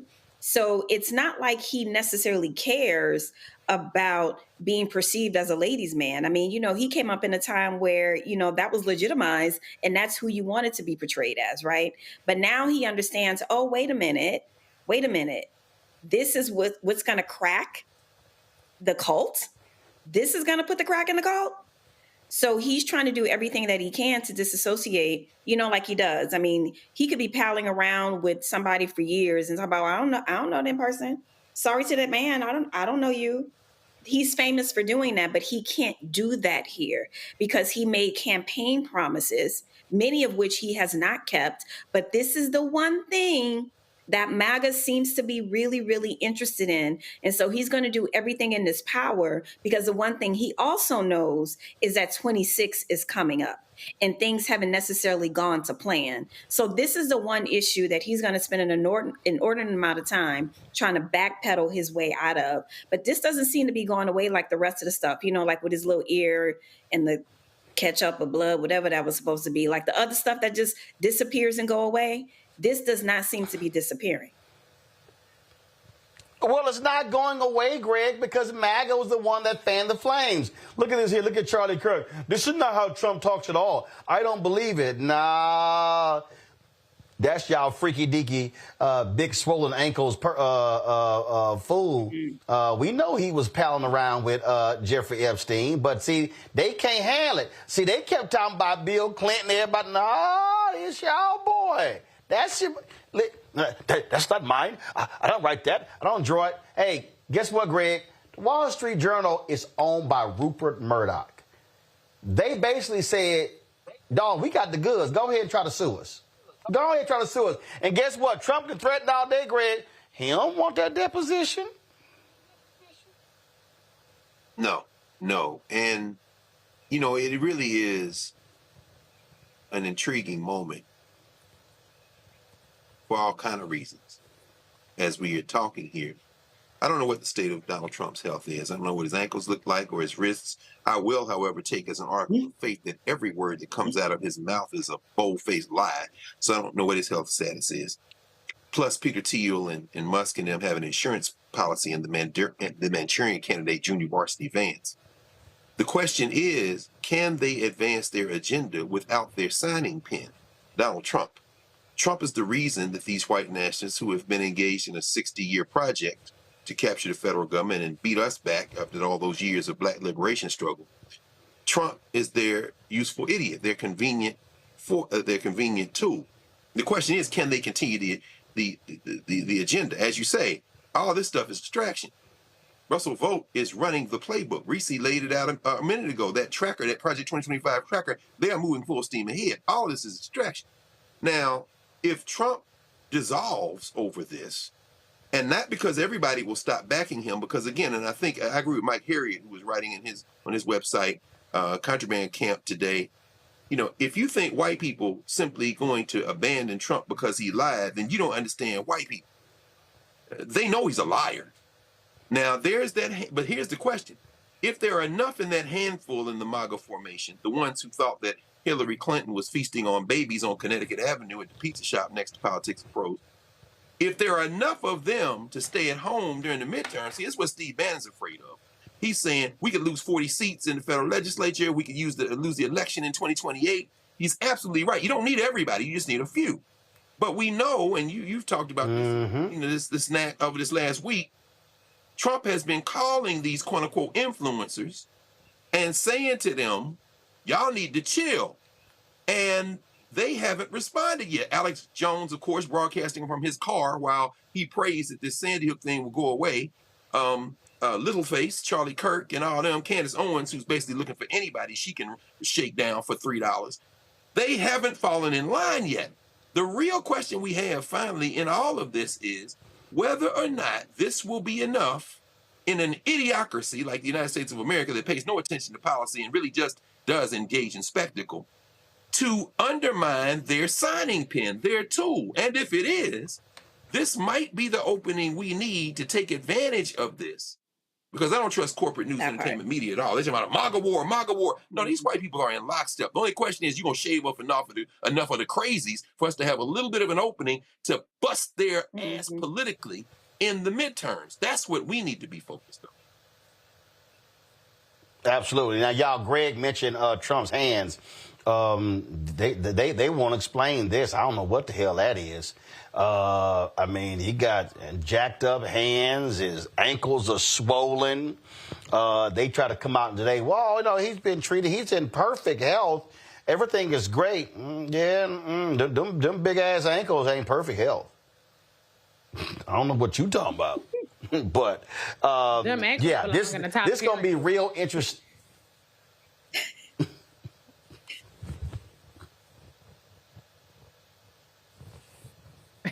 All y'all going to hell. I'm just saying, no fast food and that's where needed. they're Just not, get his ankles I'll be very happy to go. Yeah. If hell is where they're not, then that's just fine. I said if hell is where they're not, well, that's just fine. As Elijah Muhammad say, we worried about hell after death. The hell is on earth. Shit. We already in hell. We ain't got to go nowhere. Shit. You ain't lying. Hey, look, what I can't wait. What happened to young Dan Cameron? They throw their own Negroes away. Oh yeah, he can't raise no money. He can't raise no money. I don't know what's going on. Yeah, he can't raise. He can't raise no money. He can't. They done told him, we don't want your black ass gone. Move along. So yeah, move along. So I just. Listen, you know, it is what it is. Let's talk about them fools in Arkansas, critical race theory. On Wednesday, a federal appeals court handed Arkansas the green light to enforce its classroom ban on teachings about systemic racism and inequality. Y'all, this the same state where they had the Little Rock Nine. The 8th Circuit ruled that students and families can't force schools to teach what the state wants silence, declaring curriculum is up to politicians, not the courts. This decision overturns the lower court's move that blocked the ban. Arkansas's Attorney General is already touting it as a win for voters. But student advocates warn this ruling opens the door to more government censorship in classrooms, shutting down honest conversations about race and history. It's such a trip that Arkansas wants to spend all of his time talking about stuff like this here. I saw this tweet hold on, I think it's from Jamel Hill. She was responding to that fool Sarah Huckabee because Sarah was just so excited by this ruling. Let's see if I can find it. She was like, girlfriend, why are you getting all excited when you look at the illiteracy rates in Arkansas? And that's the one that just cracks me up the most. Nola, how these folks, Lord have mercy, they kill me. Like y'all hollering about systemic racism, critical race theory, when literally you are at the bottom of education stats in America. Y'all got some other stuff y'all might want to be focused on. You know, what's always been interesting to me about this argument, you know, I went to UCLA for undergrad, one of the homes of critical race theory. And critical race theory for legal education, for higher education is definitely at the college level. And I'm very curious what these folks are actually calling critical race theory. Is it anything about Black people? Is it anything about Black history? Yes. Critical race that's literally theory? Nola. That's literally Nola. Christopher Rufo literally said that. He literally said it in a tweet. Their strategy was that if anything that comes up that's Black, that's brown or whatever, they want to associate it with critical race theory. And that's why they attacked critical race theory in 2022, woke in 2023, DEI 2024. So their whole deal is all of it is critical race theory. You're trying to explain that, this is a legal theory. They don't care. Basically, their whole deal is, now, that's them Negroes. Now, they can't use the N-word. They can't go there. But they're like, all that, critical race theory, that's it. Oh, them contracts, critical race theory. End up, no. Oh, fellowships, critical race theory. Hold up, internships, critical race theory. So the strategy is, that's it. That's all they want to do. They want to scare white people. Right. So here's my rejoinder. Right. Have we not caught on yet? Do we not have a counter to this? Because you just laid out the different. You just laid out a timeline. You know, CRT, DEI. But that is the counter. But white folks don't want to deal with it. White media doesn't want to deal with this. That's my whole book, White Fear. Okay, I literally had a Black anchor on national television hit me and say, Roland, I would love to have you on my show, but my white producers don't like your title. And my response was, you know, I talk about those same white producers in the book. This is the whole point. I have been personally emailing a couple of white hosts on mainstream television. They don't want to touch it, Nola. They don't want to call a thing a thing. They don't want to say it's all designed to hype up white people. It's other things. It's other. That's what it is. So the reason it hasn't been properly addressed is because white media does not want to talk about it because it's also them. Mm-hmm. Yeah. That's why. It's abundantly clear. Reese is abundantly clear. They don't want to deal with it. This is about whiteness, and they don't even want to use the word white. Well, here's the thing. Okay, Arkansas, y'all won. Now, what's your prize? Brokies. Like, y'all got child labor that Sarah Huckabee done put up in there. Y'all still gonna lose all kind of Medicaid expansion. All kind of people gonna be kicked off with food stamps and SNAP. After school programs gonna be cut.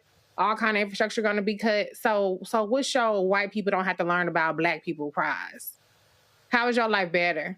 They rounded up immigrants. Trans people is banned. DI is dead. And you still broke and you still white and you still mad. Congratulations. Greg? That part. Yeah, you know. Okay. We just passed the anniversary of the Scopes Monkey trial. If y'all had to go see Inherit to Win, the play, you know, Williams Jennings Bryan versus Clarence Darrow in the courtroom, all over whether you should teach creationism or evolution in schools in Tennessee. These are theocrats. They are theologians. They are hardcore Christian. I won't call them Christian. They're hardcore religious extremists. Slow-eyed Sarah Huckabee, whose fascist, Christo-fascist father was visiting Bibi Netanyahu's trial in Israel yesterday. He said slow-eyed? They have, slow-eyed. You know, the eyes kind of slow. It's S-L-O-E, kind of, looking another way. Huckabee, as we call her, she is in Arkansas. These politically and intellectually inbred fools could have had a literal rocket scientist, Christopher Jones, as the governor. They picked Huckabee because they are religious inbred ideologues. They believe that God made heaven and earth in 7 literal days. They believe that they're supporting Israel because they're waiting for the Armageddon to come, followed by the rapture. And they believe that ish. So my point is this. Critical race theory, which, as you said, Roland, and you and Nola were saying, they can't spell, not even given 3 letters, CRT, which is basically saying the N-word. Before that, it was diversity and DEI. It all means the same thing, the N-word. They want to, and again, following the money, in this BS bill they passed, they just got billions of dollars so they can take their children away from being next to your children and teach them that God made the world in 7 days, or 6 days really, and rested on the 7th, to be technical about it. And all the other foolishness. I'm sorry if anybody's offended, deal with it. Because you're dealing with ideologues and white supremacists who are going to pursue their agenda. Now, the solution to this is what we're doing right now. It's Black Star Network. It's moving forward with self-determining platforms that are very clear, pour clean glasses of water, and have us in real dialogue that will allow us to act collectively. This, as we hear news today, is reported in Variety that CBS is shutting down Stephen Colbert's show in May, and now they shaky worried about Jon Stewart after they wouldn't give Roy Wood the job at Comedy Central. Why? Follow the money. Skydance Media is slated to acquire Paramount, and the guy David Ellison, who leads Skydance, is infatuated, it appears, with Donald Trump. These ideologues have megaphones, and they continue to curate the electorate they need by propagandizing them. And in Arkansas, it's inbred Christian nationalists. Our solution is to have our own platforms where we continue to have work like this and roll over these people politically like the sea. Stop trying to talk with them because they are worried about something completely different than what you worried about. And see, here's the thing. To understand the state of mind, I saw this clip. This is Bill Maher talking to John Leguizamo. Okay? This right here says all you need to understand. How even so-called liberal white people like Bill Maher, just listen to this bullshit. Say, is he a racist or not? He's an 80-year-old, or soon to be a year away from 80-year-old guy whose father was a virulent racist. Oh yeah, and he marched with the KKK. His father was arrested. His father was definitely a racist, and his grandfather was a pimp. Like of the times, the people are a product of their times. He is a product of his. But some of us overcome our times. Yeah, exactly. That is absolutely true. He hasn't overcome that. That is true and fair to say. But he's not on the level of racism that Stephen Miller is. No, nobody's at the level of Stephen Miller's racism, and who's the architect of all this mass deportation. Grew up here in Santa Monica with Latinos, and I guess they bullied him, and he's got a chip on his shoulder over that. See, here's why I crack up with, he's a product of his times. I'm sorry, were there no non-racists when Trump was born? I mean, I love it when they say the same thing about the period of slavery in the country. I'm sorry. Do anybody remember who this guy is? I mean, I don't know, maybe, but I'm just kind of saying, this guy right here, name was John Brown. I guess he wasn't a product of his time. I guess, Greg, there were no white abolitionists. I guess there were no members of churches who said this thing is wrong. I guess there were no white people who met in the office of William Trotter's The Guardian in Boston when they created the Niagara movement, which actually led to the creation of the NAACP, I guess those white people were not living in the same time as Trump's dad. So to Bill Maher, no. We can excuse the racism because, you know, he's a man of his time. Yeah. Well, Bill Maher has been a soft white nationalist. It's funny, isn't it, Roland? It's funny, isn't it, y'all, how when these folk, and I give Donald Trump this, absolutely. He has an eye for the type of visual you need to rally your troops. The people he has curated around him absolutely came from central casting if you're talking about a hillbilly horde.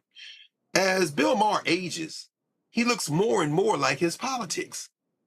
He should be sitting somewhere on a couch, on a veranda in Miami Beach, with unvarnished racism coming out of his mouth, because he's a soft white nationalist, and he's always been. His sunglasses are getting a little darker. At some point, the N-word will be used a lot more freely. And John Leguizamo, who has had politics that have been decent at some point, but at other points, you know, his kind of white adjacent Latinx identity has allowed him access into the periphery of some things. It's quite to be expected that they would dance around the issue. But ain't nobody gonna deal with what you dealing with, Roland, which is why you had to build your own network. John Brown was in Kansas. In Arkansas, they had something called arsenic.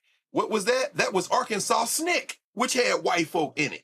They fly in the face of the very type of solidarity politics that prevailed in the civil rights movement, that said we're gonna put working class interests together, that led to the rise of the Rainbow Coalition, whether you want to call it with Fred Hampton in Chicago or Jesse Jackson and Push in the wake of Operation Breadbasket, as you have walked us through countless times. But ultimately, it all comes down to this. Bill Maher still has a show on HBO with increasingly fewer viewers. You get rid of Colbert, you might get rid of Jon Stewart, but guess what? More people right now are watching Gil's Arena, watching basketball talking shows. Stephen A. Smith then signed another $11 trillion contract with Sirius while he's vomiting all over the airwaves.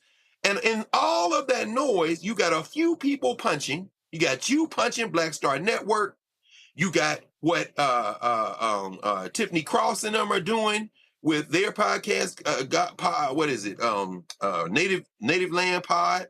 You got people trying to put together tours like what they did with this kind of going around the country, this listening tour, this For the People Power tour. And we're this close to linking up. But you know what the metronome has been in all of this? It's been the Black Star Network. This is the one that comes on day after day, week after week, month after month, year after year at this point. And we have to punch through this noise at this point, because if we don't punch through this noise, people are going to be watching basketball podcasts and YouTube, while these people are stealing everything off your body and leaving you butt naked in the street, scratching your head, talking about what happened next. But the ideologues are clear. We have to be clear. We just got to continue to remain focused. I love this here. This is this cracks me up. Nola, you have to go. You can comment on this and then go ahead and bounce. You know, he was a man of his time. Fred Trump, Donald Trump's dad, was born in 1905. This white guy I'm about to show right now, he was born in 1911. I'm sorry, his name is Hubert Humphrey. Born same time. Nola had to go. I appreciate that. Reese, born around the same time, but civil rights believer, significant advocate. So I love this. He was a product of his time, as if there were no white folks then who were not violent, racist, and who, against Bill Maher, all white people marched for the Klan. Yay! Well, this is a thing where people like to do, where they like to normalize and sanitize white nationalism and racism. First of all, it's fuck Bill Maher. He ain't shit. So, of course, he's going to side with Donald Trump, because on any given day, he sounds just like him. So I don't do this thing with white people who try to gaslight you about racism and try to act like they don't know what it is when they know damn well what it is. You just don't give a damn. But instead of saying, I don't give a damn about racism, you got to sit up there and try to act like you're educating or you're schooling people on what it is. Go to hell, Bill Maher. I mean, I just sit here and just laugh when these idiots do that. All right, y'all, we got to bounce. Nola wanted to do this, but I'm going to go ahead and do it. Folks, on July 17th, Nola and Katie Fang, that's, of course, today. They're going to be honoring John Lewis right here. If you go to momsrising.org with the Persist Network, so they're doing this right now. So that's where she is headed. So you can check out Katie Fang and Dr. Nola Haynes as they honor the late Congressman John Lewis. And so, again, momsrising.org and on the Persist Network, so check it out. All right, folks, that's it. Let me thank Nola, let me thank Reese, let me thank Greg for being on today's show. Appreciate that. Tomorrow, folks, I'm broadcasting live from Philadelphia, the site of the Alpha Phi Alpha Fraternity Incorporated National Convention. So we will be on the ground there. Looking forward to being in Philadelphia. So can't wait. And so we're good to see the brothers there. All right, y'all, that's it for us today. I got to bounce, but don't forget, if you want to support the work that we do, join our Breonna Funk fan club. You want to give via Cash App, please do so. Here's the Stripe QR code. You can give via Cash App via this. You can use the Stripe QR code for credit cards as well. Checks and money order and make them payable to Roland Martin Unfiltered. Send to P.O. Box 57196, Washington, D.C. 20037-0196. Download the Black Star Network app. Apple phone, Android phone, Apple TV, Android TV, Roku, Amazon Fire TV, Xbox One, Samsung Smart TV. Be sure to get my book, White Fear, How the Browning of America is Making White Folks Lose Their Minds. Available at bookstores nationwide. Get the audio version I read on Audible. Folks, don't forget, you can also, before we do that, you can get our gear. Get our Roland Martin Unfiltered gear, mugs, hats, T-shirts, all that good stuff. Go to shopblackstarnetwork.com. Come to my iPad, please. You'll see it right here. If you go to the website, you're going to see all of our stuff right here. It's called the Unfiltered Collection. And so you see everything there. We got hats, all kinds of stuff. That's on the website, so you will see it. In addition to, you go to shopblackstarnetwork.com. These are all the black-owned products that we carry on the website as well. So we want y'all to do that as well. So check it out. Get our products and get these other black-owned products right here at shopblackstarnetwork.com. Don't forget, you can also download the app Fanbase. And if you want to invest, simply go to startengine.com/fanbase. Startengine.com/fanbase. That's it. Hey, all y'all people on YouTube, why y'all hit the like button? I don't understand. 1,000 of y'all watching. We only have 1,400 likes. Y'all hurry up, hit the like button. We should be at 2,000 easy. I understand y'all playing around. You playing around. So I'm going to show y'all again. If you want to get our products, there's a lot of stuff you can get of our merchandise. And so you can get that. And so please do so. You can get our T-shirts, all of our shirts. And, of course, you can get Don't Blame Me, I Voted for the Black Woman. You can also get FAFO 2025 with Project Crossed Out. And so you can get MAGA chose between woke or broke. They chose broke. Get all that sort of stuff at shopblackstarnetwork.com. All right, y'all. I'll see you tomorrow from Philadelphia. Holla! Time for Truth Talks.